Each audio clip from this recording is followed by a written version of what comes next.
আসসালামু আলাইকুম। আশা করি সবাই ভালো আছেন। আপনারা গত ক্লাসে আরবি টাইপ করার যে ভিডিওগুলো দেখেছিলেন, এরপর আমি বলেছিলাম যে এখানে জবরজের পেশ এগুলো আপনারা কিভাবে দিবেন, আজকে এগুলো আমি দেখাবো। তো তার আগে আমি এখানে কয়েকটা জবরজের পেশ 2 লাইন আমি এগুলা টাইপ করে দেখাই, তারপরে আপনারা সহজে বুঝতে পারবেন। এখানে একটা অক্ষর চিহ্ন হবে, লাম মিম দা কাল ইতা লু লা রইবা ফিহি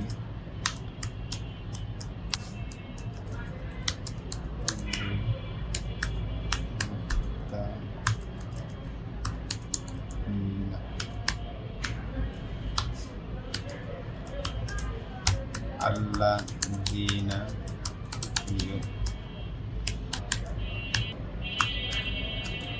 বিল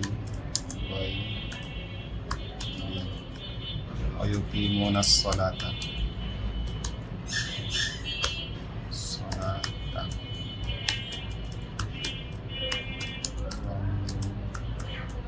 ومما رزقناهم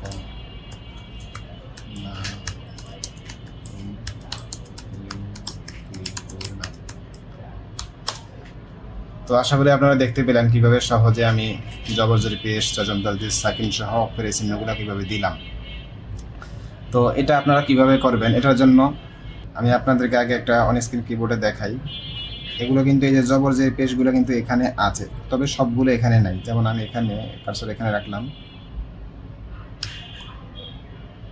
এই যে পেশ উঠলো, তারপরে দিকে ব্রিজের আছে, জবর আছে। তো এখানে কিন্তু সবগুলো নাই, আপনি সবগুলো এভাবে মনের মতো করে টাইপ করতে পারবেন না, খুঁজে খুঁজে টাইপ করতে হবে। এই জন্য আপনারা সহজ পদ্ধতি অবলম্বন করার জন্য আমার মতো এরকম শর্টকাট কিবোর্ড বানিয়ে নিতে পারেন, তাহলে আপনাদের জন্য এটা সুবিধা হবে। তো এটা আপনারা কিভাবে করবেন এটা আপনাদেরকে দেখাই। তো এদিকে কিন্তু কোরআন মাজিদ, আল কোরআন মাজিদ, এই যে এখানে 1 সেট করা আছে, ঠিক আছে, আল কোরআন মাজিদ 1। আপনারা ইনসার্টে যাবেন এবং এখান থেকে সিম্বল, এদিকে মোর সিম্বলে ক্লিক করবেন। এদিকে কিন্তু এই যে একটা বক্স দেখতে পাচ্ছেন, এখানে আপনার কম্পিউটারের মধ্যে যতগুলো ফন্ট আছে সবগুলো ফন্ট কিন্তু এখানে আছে। এর মধ্যে থেকে আপনার খুঁজে বের করতে হবে আল কোরআন মাজিদ ফন্ট কোন জায়গায় আছে। শুরুতে এর লিস্টিতে দেখবেন, এই যে দেখতে পাচ্ছেন আল কোরআন মাজিদ 1, এটাতে সিলেক্ট করবেন। তো আর এই দিক থেকে এই বেসিক থাকবে এখানে আরবি, ঠিক আছে। তো আপনাদের এখানে যে স্যাম্বলগুলো এখানে দেখতে পাচ্ছেন, এগুলো মূলত এই আল কোরআন মাজিদ এই ফন্টের আন্ডারে যে স্যাম্বলগুলো থাকে এগুলো কিন্তু এখানে আছে। এই স্যাম্বলগুলো আপনি এখানে যে বড় করেও দেখতে পারবেন। এই যে জবর, এই হচ্ছে জের, যেটাতে ক্লিক করি দেখেন জের হয়েছে। তো আমরা এটাকে শর্টকাট বানাবো। এই শর্টকাট বানানোর জন্য কি করতে হবে, এটাতে সিলেক্ট করে এই দেখে এই যে শর্টকাট কি এখানে ক্লিক করবেন। এরপর এখান থেকে কন্ট্রোল নাম্বার 2 পেড দেওয়া আছে। এই শর্টকাটটা আমি আগে করে রাখছি, এটাকে যেমন এটা প্রথমে থাকবে না, এটাকে রিমুভ করে দিলাম। এখানে এসে আপনারা এদিক থেকে যে কন্ট্রোল, বাম হাতে দেখেন কন্ট্রোল, এবং এটা ছিল জের, এই জের আমি 2 এর মধ্যে দিলাম, এই কন্ট্রোল নাম্বার 2, এবং এখান থেকে অ্যাসাইন দিয়ে দিবেন। ওকে, এখন কিবোর্ড থেকে কন্ট্রোল নাম্বার 2 প্রেস করলে কিন্তু এই জের উঠবে, দেখবেন। আমি বিসমিল্লাহ এটা যেটা কেটে দেই, এই কন্ট্রোল নাম্বার 2 জের আসছে। এইভাবে আপনারা সবগুলো বানাইতে হবে। এই হচ্ছে জবর, এই দেখেন 12 করে জবর আসছে।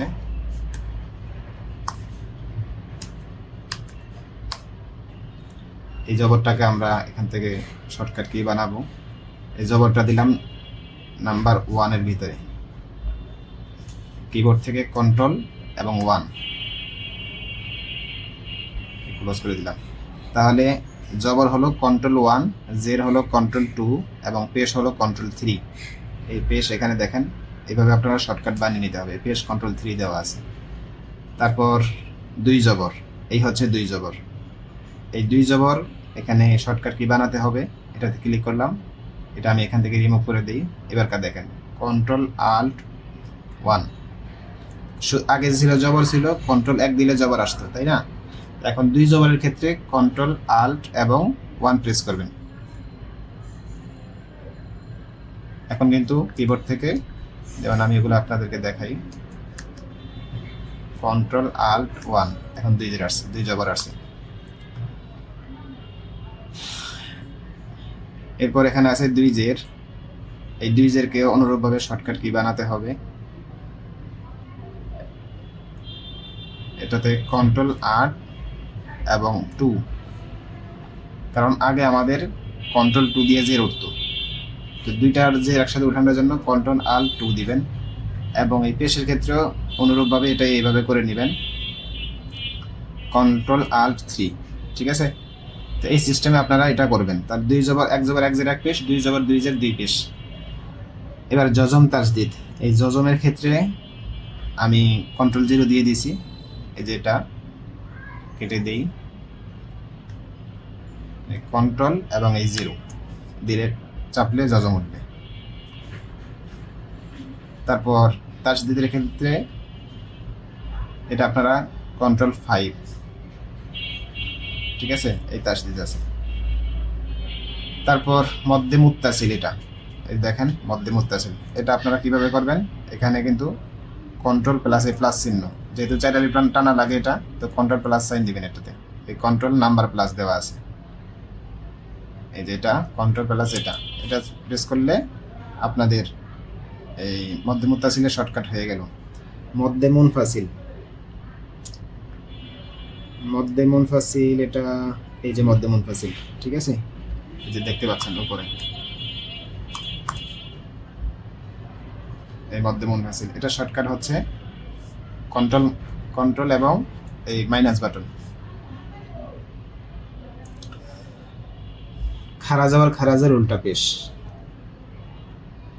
আমি টাইম নিউ রোমানের কথা বলিনি এই জন্য, কারণ টাইম নিউ রোমান ফোনটা আপনাদের কিন্তু ওই যে এই সবগুলো একসাথে পাইবেন না এক জায়গায়, এগুলো সব এলোমেলো পাবে, আবার খারাজ আবার খারাজ উল্টা সেগুলো পাওয়া যায় না, আবার এক্সট্রা এটার মধ্যে অনেক কিছু আছে, এগুলো আমি একটু একটু পরে দেখাচ্ছি।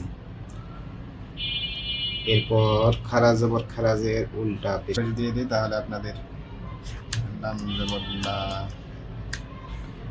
জবরল্লাহ উল্টা পেশ, এই লাহু, এই উল্টা পেশে সেট করবেন আপনারা এখান থেকে শর্টকাট কি নাম্বার 9, ঠিক আছে, এই কন্ট্রোল এবং এই নাম্বার 9, কারণ এই পেশ ছিল এখানে আগে 1 পেশ, কন্ট্রোল আল্ট 2 পেশ, এখানে কন্ট্রোল 9 টিপলে উল্টা পেশ আসবে, আর এটা হচ্ছে খারাজের, আর এটা হচ্ছে কন্ট্রোল জবর, এটা হচ্ছে খারা জবর, কারণ এই ছিল আগে 1 জবর, 1 জবরের বরাবর উপরে 7-এর ভিতরে থাকবে খারা জবর, এই ছিল 1 জেরের বরাবর 8-এর ভিতরে থাকবে খারাজের শর্টকাট হচ্ছে কন্ট্রোল নাম্বার 8, এই জেরের বরাবর উপরে কন্ট্রোল নাম্বার 8, ঠিক আছে। তাহলে আপনাদের মূল সূত্র হলো কি, একটু খেয়াল করলে মনে রাখেন, কন্ট্রোল 1 1 জবর, কন্ট্রোল 2 1 জের, কন্ট্রোল 3 1 পেশ, কন্ট্রোল আল্ট 1 2 জবর, কন্ট্রোল আল্ট 2 2 জের, কন্ট্রোল আল্ট 3 2 পেশ, কন্ট্রোল 7 খারা জবর খারাজের উল্টা পেশ, আর এই হচ্ছে জজম তাসদিদ এবং মধ্যে মুত্তাসিল মধ্যে মুনফাসিল। আর এখানে সাল্লাল্লাহু আলাইহি সাল্লাম এগুলো আছে, এটা আপনারা অফের কিছু চিহ্ন আছে, যে অফের চিহ্নটা আমি এটা কন্ট্রোল কিসের মধ্যে দিলাম, কন্ট্রোল এটা, ঠিক আছে, এই কন্ট্রোল ব্যাক স্পেসের পাশেই কন্ট্রোল এটা দিলে আপনার অফ আসবে, যেমন আমি এটা কেটে দিই, সেট করলাম, চেঞ্জ দিয়ে দিলাম। এখন যদি আমি কোনো জায়গায় অফ দিই, যেমন এটা কেটে দিই, এই কন্ট্রোল এই এটা দিলে আপনার অফ চিহ্ন আসবে। এভাবে আপনি আপনার মনের মতো করে যেগুলো আপনার প্রয়োজন হয় এরকম এগুলো আপনি এভাবে শর্টকাট কি বানিয়ে নিতে পারেন। তো এই হলো শর্টকাট কি এর সিস্টেম। এই শর্টকাট কি যখন আপনি কয়েকদিন প্র্যাকটিস করেন তখন আপনার এইভাবে কিন্তু এইরকম এগুলা সুন্দরভাবে লিখতে পারবেন।